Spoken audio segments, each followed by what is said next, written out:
Un ambicioso financiero de Wall Street. Joe se comportaba como si fuera el dueño del mundo. Con un siniestro secreto.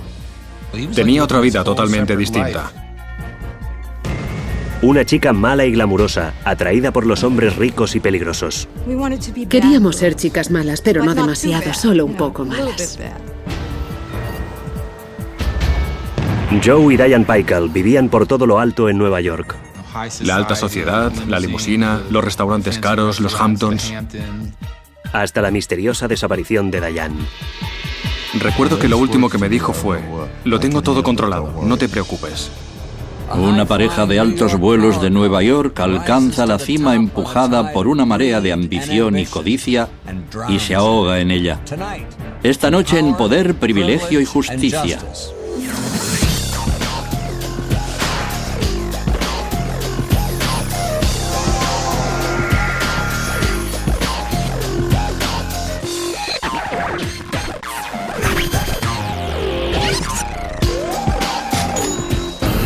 Crímenes imperfectos, ricos y famosos. Misterio en los Hamptons.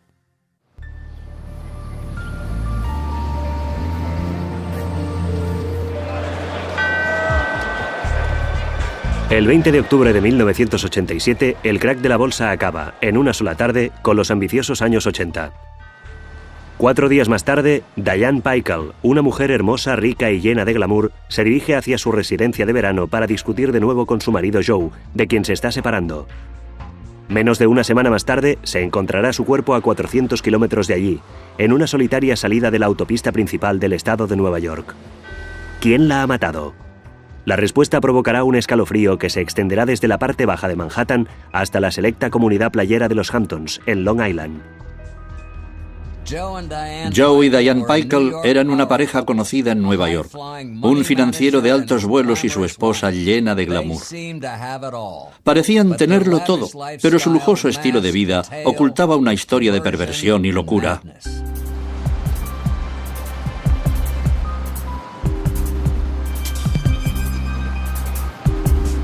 La ciudad de Nueva York, la capital del dinero, la moda, el glamour y el éxito. Gente del mundo entero acude para hacerse un sitio en Nueva York. Algunos sueñan con triunfar en Wall Street. Otros con ser aceptados en los círculos más cerrados, los de los artistas, los guapos, los ricos y famosos.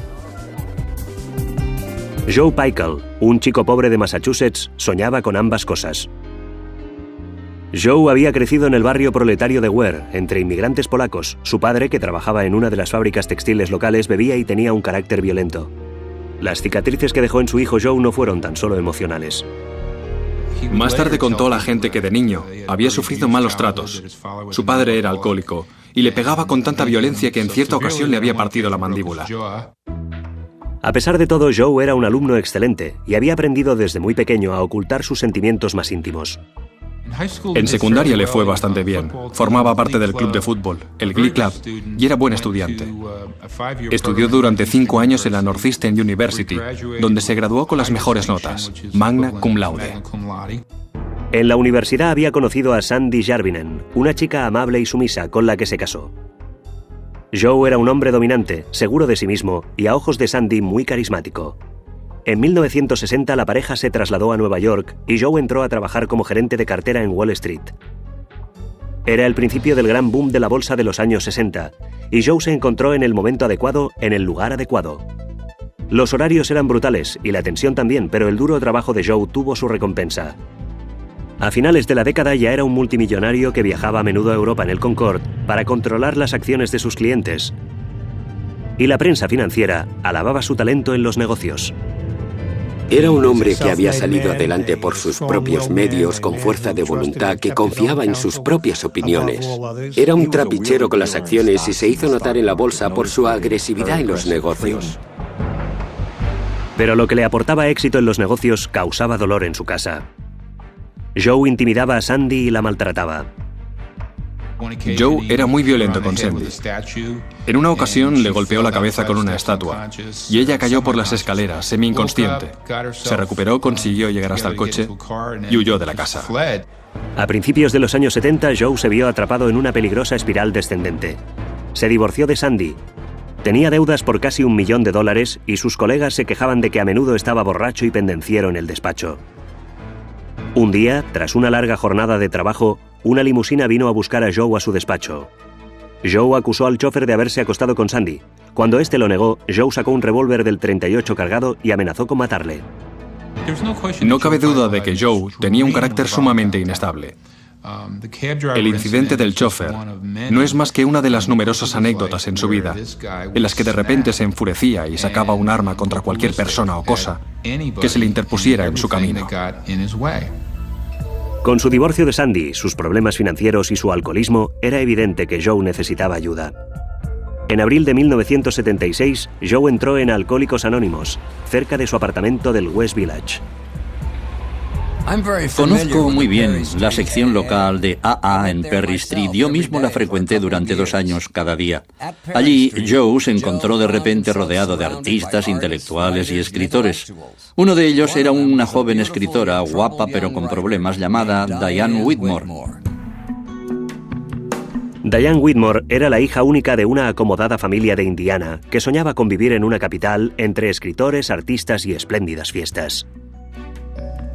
Era una mujer fascinante, increíblemente divertida, elegante. Era interesante e inteligente. Diane se había graduado en 1965 en Mount Holyoke, un exclusivo colegio femenino. Decidió instalarse en el East Village de Nueva York con 2 ambiciones. Quería ser escritora y quería ser rica. Andaba en busca de experiencias más excitantes que la vida estudiantil y provinciana, que estuvieran llenas de glamour, ingenio, poesía, bohemia y un pequeño toque de violencia. Eso siempre le había atraído y no lo escondía en absoluto. En los 10 años siguientes se dedicó a experimentar con drogas y una serie de relaciones inestables. Uno de los motivos por los que Diana se sentía atraída por hombres que no le convenían era su deseo de hacer cualquier cosa para romper con las reglas, para no convertirse en una chica buena, casarse, tener hijos, vivir felices y comer perdices. Pero tras una década intentando encontrarse a sí misma en Nueva York, Diane estaba divorciada, era adicta a las drogas y alcohólica en proceso de recuperación. Necesitaba cambiar de vida desesperadamente. Esperaba encontrar este cambio en Alcohólicos Anónimos. Y así fue. Conoció a Joe. Era obvio que tenía un lado oscuro, que la atrajo enseguida. Y a la vez, en aquella época, deseaba de veras casarse con un hombre rico. Él le ofrecía ambas cosas en el mismo paquete. Un paquete, por cierto, realmente explosivo. Era fantástica, era divertida, era sexy, tenía talento. Él no era especialmente atractivo. Estoy segura de que se quedó totalmente fascinado al verla. Y también pienso que, por desgracia, debió verla con los ojos de una especie de depredador que intuía una presa fácil. A los pocos meses de conocerse, Diane quedó embarazada. 2 meses más tarde, el 14 de julio de 1978, Diane y Joe se casaron. Al avanzar por el pasillo central de la iglesia, Joe y Diane creían dirigirse hacia una nueva vida, un nuevo principio. Pero su matrimonio resultó ser un gran error, un error mortal. Después de la pausa, Diane descubre la vida secreta de su marido.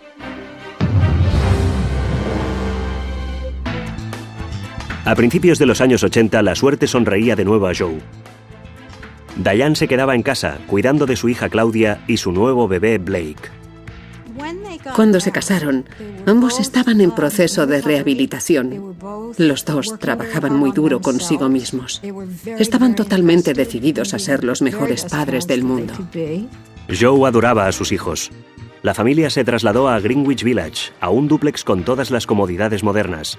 Llevaban ropa de diseño, tenían canguros las 24 horas del día y poseían una segunda residencia de $250,000 en los Hamptons. Hacía ya tiempo que los Hamptons era el territorio exclusivo de las familias ricas de alcurnia y de los grandes granjeros. Pero por supuesto, los nuevos ricos siempre querían acercarse a los ricos de siempre y por eso, en la década de los 80, mucha gente de la clase de Joe y Diane Pickle acudió a aquella zona.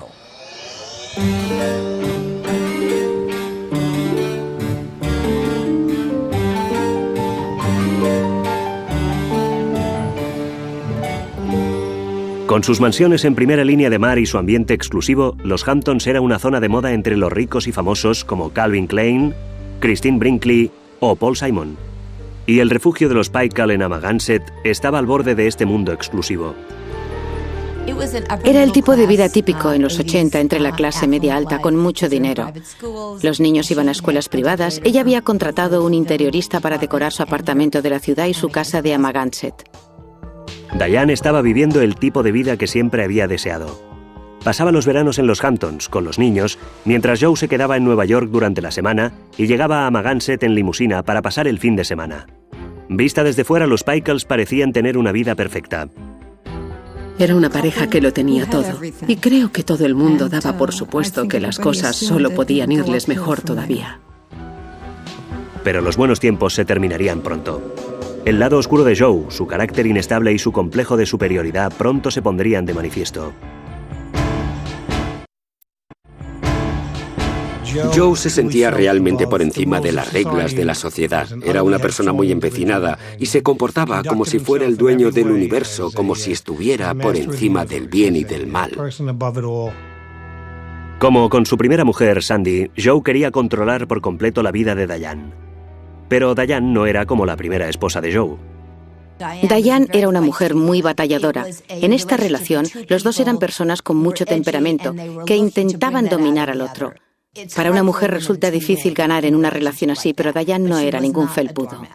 Él le lanzaba la pelota y ella se la devolvía y las peleas iban subiendo de tono. Los peores ataques de Joe solían estar relacionados con los niños. Le parecía que pasaba demasiado tiempo fuera de casa y que abusaba de los canguros, de ayudas de todo tipo. Joe opinaba que ella era una madre demasiado despreocupada. No le gustaba su forma de criar a los niños. Era un tema que daba pie a encarnizadas peleas. A principios de 1987, tras casi 10 años de matrimonio, Diane parecía hacerlo todo mal, en opinión de Joe. La pareja no dormía casi nunca en la misma cama, y Diane empezó a sospechar que Joe tenía una relación con otra mujer. Pero estaba a punto de descubrir un secreto mucho más inquietante acerca de su marido.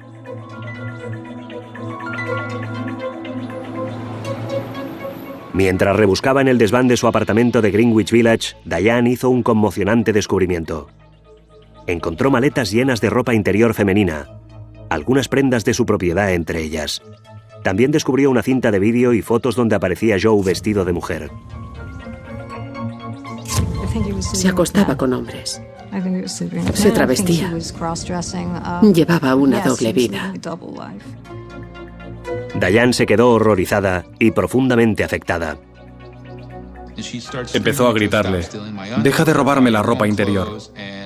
Cómprate tu propia ropa». Se enfrentó a él, demostrándole que ya sabía que se travestía. Desesperada, Diane llamó al mejor abogado de Manhattan especialista en divorcios, Raúl Felder. No creo que estuviera viviendo una doble vida. Creo que vivía una triple vida: profesional, acreedor con caución, de mucho éxito, en casa un poco extraña en la que maltrataba a Diane, y luego tenía una tercera vida de travesti.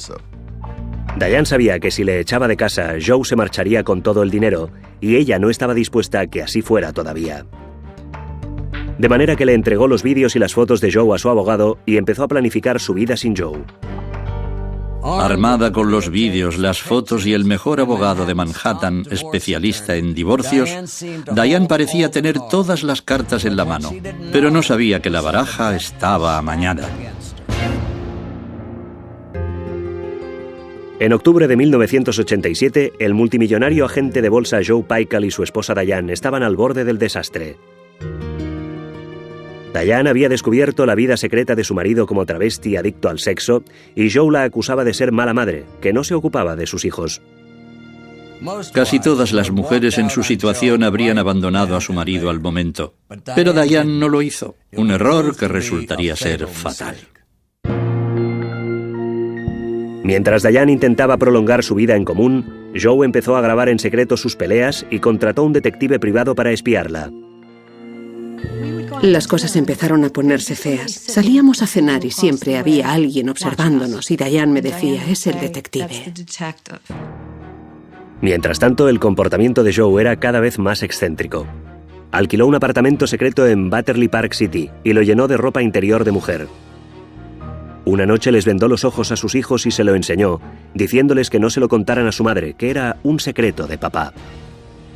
El episodio que disparó todas las alarmas e hizo reaccionar a Diane fue cuando vendió los ojos de sus hijos y se los llevó a otro apartamento. Entonces fue cuando le dije, déjame que te pida una orden de protección y échale a la calle.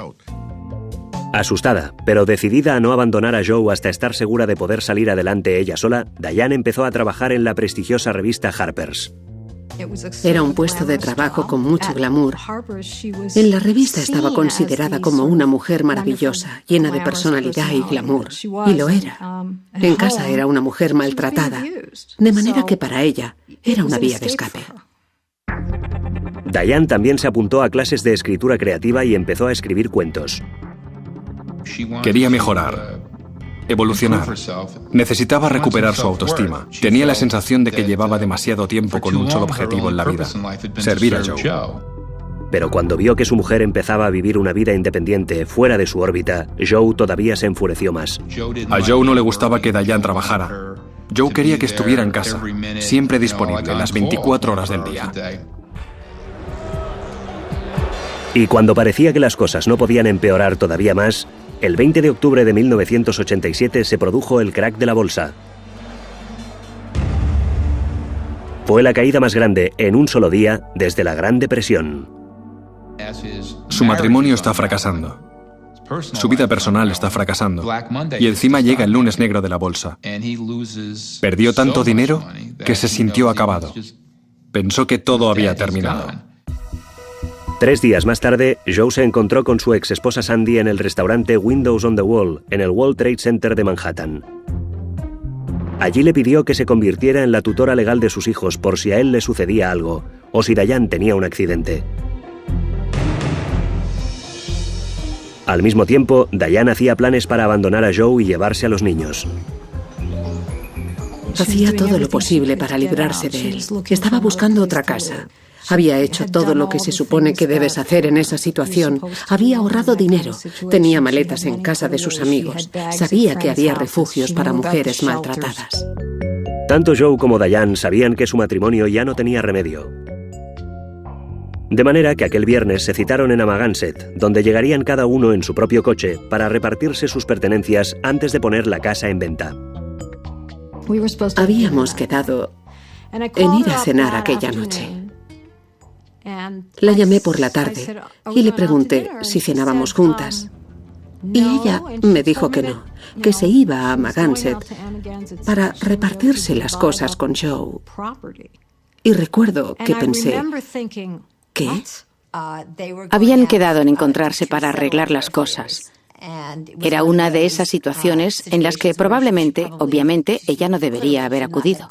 Recuerdo que al salir yo le iba detrás insistiendo. Las últimas palabras que me dijo fueron: lo tengo todo controlado, no te preocupes. En una película, es entonces cuando tienes ganas de gritar: no entres en esa habitación. Pero no era una película y nadie sería capaz de salvar a Diane Peichel. Joe y los niños llegaron a la casa de Amagansett hacia las 10 de la noche. Joe acostó a los niños. Cuando Diane aparcó por fin el coche en la entrada a la 1 de la mañana, Joe seguía esperándola. A la mañana siguiente, cuando los niños preguntaron dónde estaba su madre, Joe les explicó que mamá y papá se habían peleado y que Diane había desaparecido. Luego les dijo que se iban de viaje y metió a los niños a toda prisa en la parte delantera del coche. Detrás había un bulto grande y misterioso. La primera etapa fue una visita a la ferretería de Amagansett. Entró en la tienda y me pidió una pala, una carretilla, lonas, bolsas de basura, productos de limpieza, lejía incluso y cuerda. Estaba muy ansioso por la cuerda. Joe pagó la cuenta, casi $400, y entró en la tienda de al lado para comprar bolsas de hielo, procurando que nadie se acercara a su coche. Yo quería meterle la mercancía en el coche, todo lo que había comprado, pero él se puso lívido y me dijo: no pongas eso en el coche, no quiero que pongas nada en el coche, déjalo al lado. Con el coche bien cargado, Joe y los niños se dirigieron hacia el norte. De camino, Joe llamó a un antiguo compañero de estudios para pedirle un favor. Pidió ayuda a su compañero de habitación en el colegio. Hacía más de 10 años que no le veía, pero le preguntó si podía cuidar de sus hijos durante el fin de semana. Tras conducir 250 kilómetros para dejar a sus hijos en casa de su amigo al norte de Nueva York, Joe siguió 300 kilómetros más para llegar a casa de su exesposa Sandy. Cuando por fin llegó, a las 4 de la mañana, enloquecido y desesperado, contó a Sandy que tenía que ocultar algo. Al principio, ella creyó que se trataba de alguna transacción financiera que Joe quería esconder. Pero él le dijo que no, que quería enterrar algo en su patio trasero. A lo largo de la conversación, Sandy se dio cuenta de que estaba hablando de enterrar a Diane. Entonces, Joe confesó a Sandy que había matado a Diane y que llevaba su cadáver en el coche. Cuando Sandy se negó a ayudarle, regresó a Manhattan. Joe Pykel había perdido por completo el control. Un hombre que había sido adulado y considerado una especie de brujo de Wall Street y que de repente tenía que pedirle a su primera esposa que le dejara enterrar el cadáver de su segunda mujer en su patio trasero. ¿Qué más podía pasar? El lunes 26 de octubre de 1987, Joe se despertó en su apartamento de Nueva York.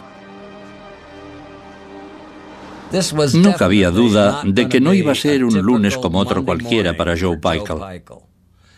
En lugar de vestirse con uno de sus caros trajes italianos y dirigirse hacia su despacho de Wall Street, Joe no era ya más que un asesino y un fugitivo. Sus hijos seguían en el campo, en casa de su amigo, y el cadáver de su mujer seguía dentro del coche, aparcado en una calle lateral cerca de su casa. Llamó a la escuela de los niños para decir que no irían a clase aquel día. Luego inició su viaje de 2 horas para ir a buscarles. Pero primero tenía que deshacerse del cadáver de su madre. Al acercarse a la salida de Newburgh, vio una zona para aparcar en el arcén y supongo que se dio cuenta de que era seguramente su última oportunidad. Aparcó el coche, miró en la cuneta y dijo: «Tengo que deshacerme de esto». Joe estaba a pocos kilómetros de la casa donde estaban sus hijos cuando tiró del cadáver de su madre envuelto en lonas y lo arrastró 10 metros hasta una alcantarilla. Me pareció muy extraño que un hombre tan inteligente, tan respetado en el mundo profesional, hubiera tirado el cuerpo de su mujer en un lugar donde podían encontrarlo tan fácilmente. Tras recoger a sus hijos, Joe se dirigió hacia el tren de lavado de Stewart, en Newburgh. Parecía llevar días sin dormir. Estaba despeinado, con la ropa muy arrugada. Tenía realmente el aspecto de estar pasándolo muy mal. Joe pidió un servicio completo, un superlavado de $9, y parecía especialmente preocupado de que la parte de atrás del coche estuviera bien limpia, y dijo que pagaría lo que fuera para que se la limpiaran a fondo. Había una zona, si levantas el panel, en la parte de atrás del coche, que está más hundida. Insistió mucho en que quedara bien limpia, y no hacía más que volver una y otra vez para preguntarme si estaba muy sucia. Mientras le limpiaban el coche, Joe contaba a quien quisiera escucharle que se había peleado con su mujer. Empezó a contarme que su mujer le había dejado, que se había ido con un amante y que él había encontrado condones debajo de la cama, y que tenía que marcharse por un tiempo. Por eso se había llevado a los niños y se habían ido al campo. Cuando al cabo de 3 horas Joe y los niños se marcharon, los empleados del tren de lavado miraron en el container donde Joe había tirado varios objetos. Encontraron un cuchillo. Encontraron mucha ropa de mujer de tamaño muy grande, como de mujer muy grande, y zapatos de tacón de una talla también enorme. Les pareció tan sospechoso que llamaron a la policía local, que se presentó al momento en el tren de lavado. En cuanto vi el cuchillo y la cuerda y la ropa de mujer, me pareció muy sospechoso. Había tirado una foto de sus hijos. Yo también tengo un hijo rubio con los ojos azules y por un momento me impactó, me pareció muy extraño. ¿Por qué habría tirado eso? Joe no lo sabía, pero después de 2 días sin noticias de Diane, sus amigos se temían lo peor. Cuando me enteré que no había ido a trabajar, supe que estaba muerta. Lo supe y también supe que él la había matado. A las 10 de la mañana, Bill Glynn, del Departamento de Policía de Nueva York, recibió una llamada de una de las colegas de Diane en la revista Harper's. Insistió mucho. Dijo que estaba muy preocupada por la seguridad de Diane. Se temía que Joe tuviera a Diane encerrada en el sótano de la casa de Amagansett, en Long Island. Pero poco después, Glynn recibió una llamada de Joe Pykel, representando el papel de marido preocupado. Me dijo, solo quiero comunicarle que he tenido una discusión con mi esposa. Estaba buscando los zapatos de sus hijos debajo de la cama y había encontrado un condón que no le pertenecía. Se lo había echado en cara a su mujer. Habían tenido una pelea verbal. Ella se había marchado y no había vuelto desde entonces. Joe prometió a Glynn que le llamaría si Diane no aparecía antes de que anocheciera, pero la policía decidió tenderle una trampa. Joe recibió una llamada de alguien que le dijo haber encontrado sus tarjetas de crédito en el container al lado del tren de lavado de Newburgh. Se identificó como John Clancy, pero en realidad se trataba de John Smith, un policía de Newburgh. Al principio estaba tranquilo y bien, hasta que empecé a mencionar las tarjetas de crédito, la cartera, cosas así. Entonces se puso muy nervioso, empezó a tartamudear. Sonaba como si tuviera canicas en la boca. Joe envió al chofer de su limusina para que recogiera sus tarjetas de crédito, pero al llegar allí no encontró ningún John Clancy esperándole. Para entonces la policía de Newburgh ya había seguido el rastro de las tarjetas de crédito hasta una dirección de Greenwich Village, en Manhattan, y los agentes avisaron a la policía de Nueva York. Les dije, no sé qué está pasando exactamente, pero creo que será mejor que vaya a hablar con ese tipo. Hacia las 12 de la noche, el detective Bill Glynn se dirigió hacia la casa de Joe para formalizar la denuncia de una desaparición. Pykel me pareció un poco extraño. Tenía la sensación de que intentaba ocultar algo, aunque no sabía qué. Cuando le pregunté si no estaba ansioso por la desaparición de su mujer durante más de 24 horas, me dijo que no era la primera vez, que tarde o temprano acababa apareciendo. Al día siguiente, la policía registró la casa de Joe y Diane en los Hamptons. Hay un cementerio muy cerca de la casa. Nuestra primera impresión fue que podía haberla enterrado allí, de manera que mientras registrábamos la casa, también rastreamos con perros en el cementerio para ver si había alguna zona con la tierra recientemente revuelta. Las pesquisas en el cementerio no dieron resultados, pero en la casa encontraron algo que parecía apoyar la historia de Joe. Encontraron un condón bajo la cama y lo guardaron como prueba. Pero al día siguiente, la policía recibió una llamada de unos trabajadores de mantenimiento de la autopista estatal de Nueva York.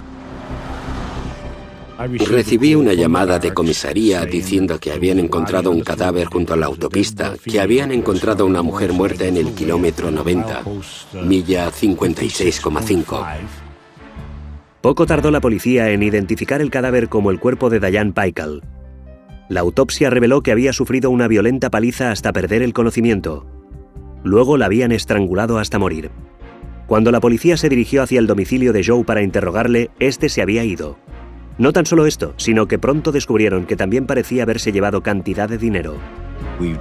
Descubrimos que estaba retirando una gran cantidad de dinero del banco. Era una persona acomodada y temimos que pretendiera salir del país. Finalmente, el jueves 29 de octubre, 5 días después de la desaparición de Diane, Joe Pykel fue detenido en el despacho de su abogado en Manhattan y conducido a la comisaría de Newburgh para ser interrogado. Con él, en el coche, viajaba también el detective Joe Tripodo. No hacía más que hablar de lo horrenda que era Diana, de los muchos amantes que tenía, según él. Para que siguiera hablando, el detective Tripodo se llevó a Joe hasta la morgue para ver el cadáver. Sacaron el cadáver en la morgue y Pykel la miró. Yo le estaba observando de cerca para ver si tenía alguna reacción especial. Solo la miró y dijo, es ella. Luego le pidieron que se desnudara para ver si tenía marcas de drogas o alguna otra marca en el cuerpo. Pykel se opuso violentamente. Le dije, Joe, tienes que desnudarte. Queremos que te quites la ropa. Si no lo haces tú, te la quitaremos nosotros. De manera que dijo, de acuerdo, y se quitó la ropa. Cuando lo hizo, comprendimos por qué no quería hacerlo. Llevaba sostenes, medias, panties y bragas de mujer.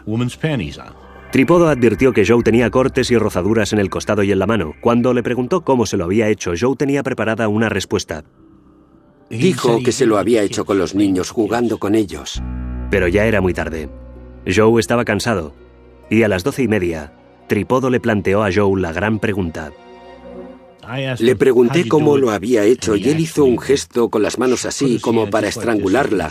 Y yo le dije, la estrangulaste, y él asintió con la cabeza. Entonces, 6 días después de haber estrangulado a su mujer, Joe Pykel, el broker millonario, fue oficialmente acusado de asesinato. La fianza era de $350.000. Si le encontraban culpable, tendría que pasar entre 20 años y toda la vida en la cárcel. En casi todos los casos en los que un marido maltratador mata a su mujer, el asesino no dispone de $350.000 para salir en libertad bajo fianza. Pero Joe, por supuesto, sí, y se propuso pagar mucho más para asegurarse de no pisar nunca más la cárcel. Después de esta pausa, Joe Pykel comparecerá ante el jurado de una pequeña ciudad de provincias por el asesinato de su mujer, Diane. Ya estábamos en enero de 1989. Diane Pykel llevaba más de un año muerta. Aunque su marido Joe había admitido ante la policía que la había estrangulado, pretendía haberlo hecho en defensa propia. Para defenderse, Pykel contrató a los famosos abogados neoyorquinos Stephen Worth y Ron Bekoff. Sería un proceso muy interesante, sin duda. Era la palabra de Joe y su dinero contra las pruebas recogidas por las autoridades. Además, y para colmo, Joe se había casado de nuevo. Su nueva esposa era una diseñadora de moda de Manhattan llamada Mary Bain. Un día de verano apareció con ella en mi despacho y me la presentó. Estuvimos charlando cerca de 1 hora y luego me dijo, ¿qué te parece? ¿Puedo casarme? Yo le dije, Joe, no me parece bien. Me preguntó por qué y yo le dije, mira, si de repente apareces con una nueva esposa, quizá digan que este era el móvil. Se marchó del despacho y 2 días más tarde me enteré por teléfono de que ya estaban casados. ¿Cómo es posible que una mujer intime tanto y tan rápido con una persona acusada de asesinar a su esposa? Quiero decir, me pareció alucinante. Como el cuerpo de Diane había aparecido al norte de Nueva York, el juicio se celebró en Goshen, una soñolienta localidad a 2 horas de distancia de Manhattan.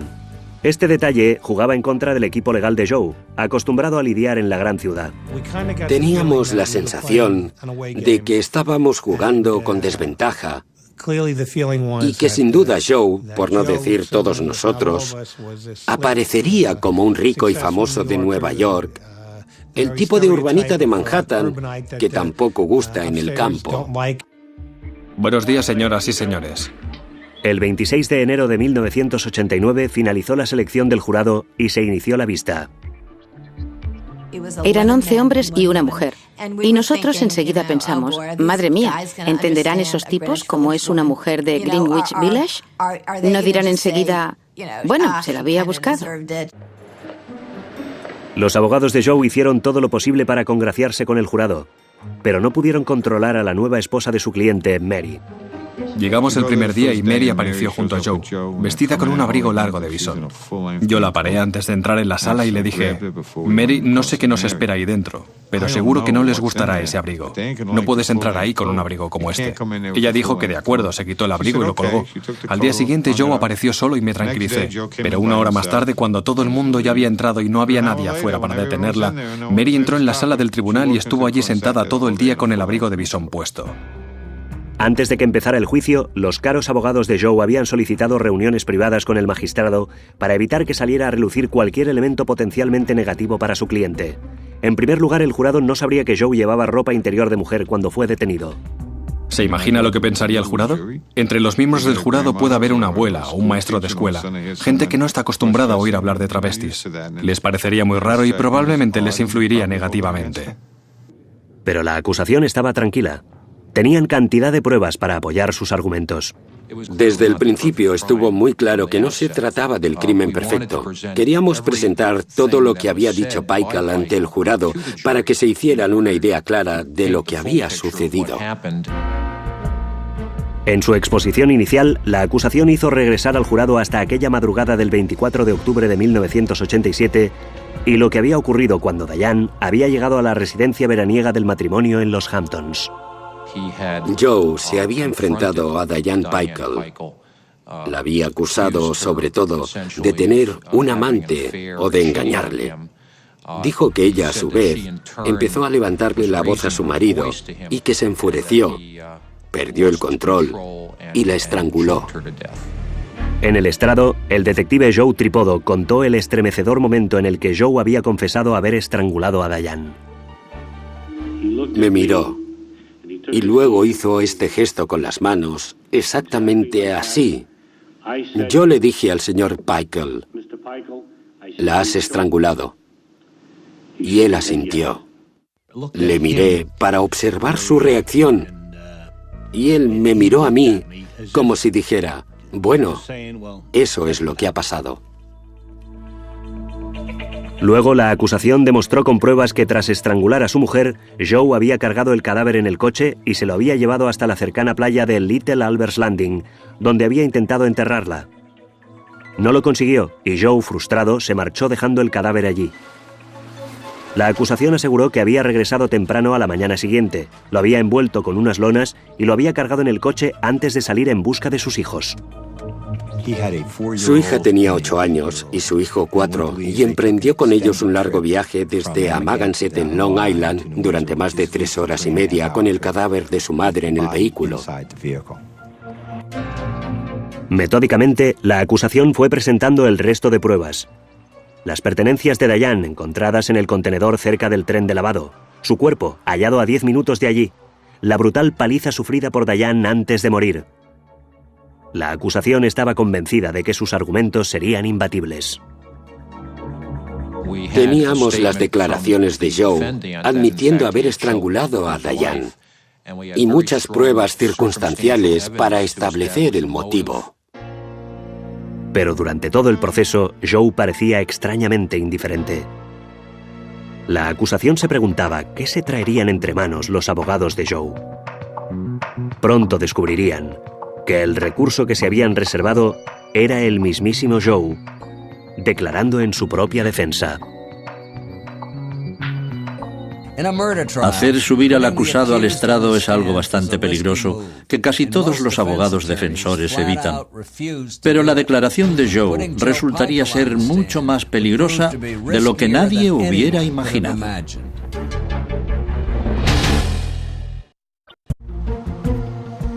Ya hacía más de un mes que se había iniciado el juicio por asesinato contra Joe Pickle. Solo quedaba el último testigo de la defensa, el propio Joe Pickle. Planeamos nuestra defensa plenamente conscientes de que ganaríamos o perderíamos el caso, según la reacción del jurado. Si les gustaba Joe Pickle, si creían en él, si lamentaban que hubiera causado la muerte de su esposa. Si Joe fallaba, su suerte estaría echada. Pero sus abogados llevaban semanas ensayando con él y confiaban en que pudiera cumplir con su cometido. Sin embargo, la mañana en que estaba previsto que prestara declaración, Joe no se presentó. Aquella mañana, a las 9:30, Joe Pickle no estaba.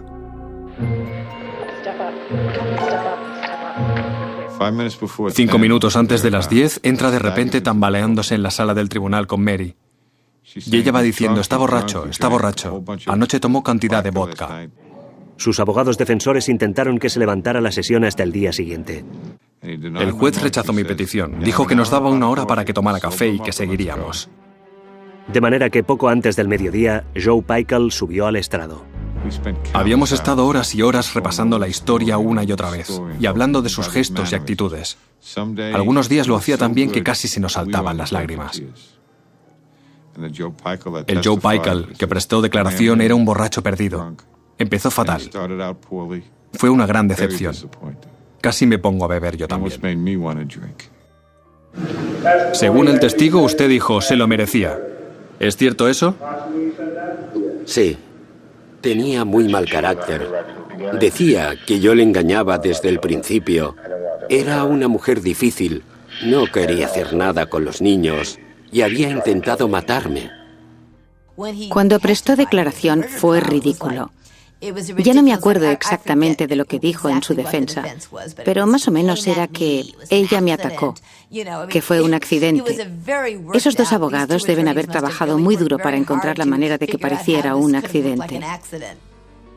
Para sustentar el argumento de la defensa propia de Joe, sus abogados mostraron fotos con el corte en la espalda, diciendo que Diane le había atacado con un cuchillo, un corte que en un principio Joe había dicho haberse hecho jugando con sus hijos. Lo más asombroso de la declaración de Joe fue que era absolutamente increíble. Era imposible que el jurado se lo creyera. Creo que en aquel momento todo el mundo pensó que aquel hombre estaba acabado. No creo que el jurado se lo creyera ni por un momento. Aunque no hubiéramos tenido otras pruebas de su culpabilidad, con esta habría bastado, porque era obvio que estaba mintiendo. Señores del jurado. Al día siguiente, el jurado anunció su veredicto. Estábamos jugando las cartas delante de la sala del jurado y nos llegó la noticia de que ya había veredicto. Era el día siguiente. Entramos en la sala, le miré y él me dijo, buena suerte, y le contesté, ¿para mí? Buena suerte para ti, Joe. ¿Cuál es su veredicto sobre la acusación de asesinato en segundo grado? ¿Es el acusado culpable o inocente? Culpable. Le encontraron culpable. Y entonces se inclinó hacia mí y me susurró, lo siento, lo he estropeado yo. No debería haber bebido. Creo que fue un shock para él. Creo que vivía en su propio mundo. Y no se lo había esperado. Pero Joe no estaba dispuesto a rendirse. Días después del veredicto, la nueva esposa de Joe, Mary, entregó a su abogado una cinta de audio en la que se había grabado una disputa entre Diane y Joe. En la cinta, la fallecida Diane Paycal le decía a Joe, no me importa, voy a matarte, te mataré con un cuchillo de cocina y me da igual ir a la cárcel o no. Yo había intentado demostrar que se había tratado de un caso de legítima defensa, de que era ella la que le había atacado con un cuchillo, y de repente allí tenía su voz diciendo que iba a hacerlo. Me puse como un loco. Fui a contárselo al juez y él me preguntó que qué iba a hacer. Yo le dije, voy a formular una petición para que se desestime el veredicto. Y él me contestó, de acuerdo, puede hacerlo. Pero Bekoff no tuvo nunca la oportunidad de presentar el recurso. El 2 de junio de 1989, Joe se derrumbó en su celda. Mientras estaba preparando la petición, recibí una llamada. Joe Paycal había muerto. Creí que era una broma. Dije, vale, muy buena. Llamé enseguida y era verdad. Había muerto en la cárcel del condado de Orange. La autopsia reveló que Joe Paycal había muerto de complicaciones relacionadas con el SIDA. Irónicamente, la muerte de Joe impidió que sus abogados pudieran limpiar su nombre. En el estado de Nueva York, si mueres antes de que se dicte sentencia, la declaración de culpabilidad queda anulada. Como todavía no se había dictado sentencia, ni se había agotado el procedimiento del recurso, técnicamente no había sido declarado culpable del asesinato. Tras un funeral en la iglesia católica de St. Joseph, en Greenwich Village, Joe fue enterrado en una sepultura anónima del cementerio cerca de la casa de Amagansett, donde había asesinado a Diane. 6 meses más tarde, la declaración de culpabilidad se borró oficialmente de todos los expedientes. Ante los ojos de la ley, Joe se había convertido en un hombre inocente. A pesar de todo el dinero que había gastado en su defensa, fue su propia muerte la que le declaró inocente. A efectos del estado de Nueva York, carece por completo de antecedentes penales. Pero Joe Paycal no era un hombre inocente. Había asesinado brutalmente a la madre de sus hijos y quizá en algún lugar esté pagando por ello. Dominic Dunne para la televisión judicial.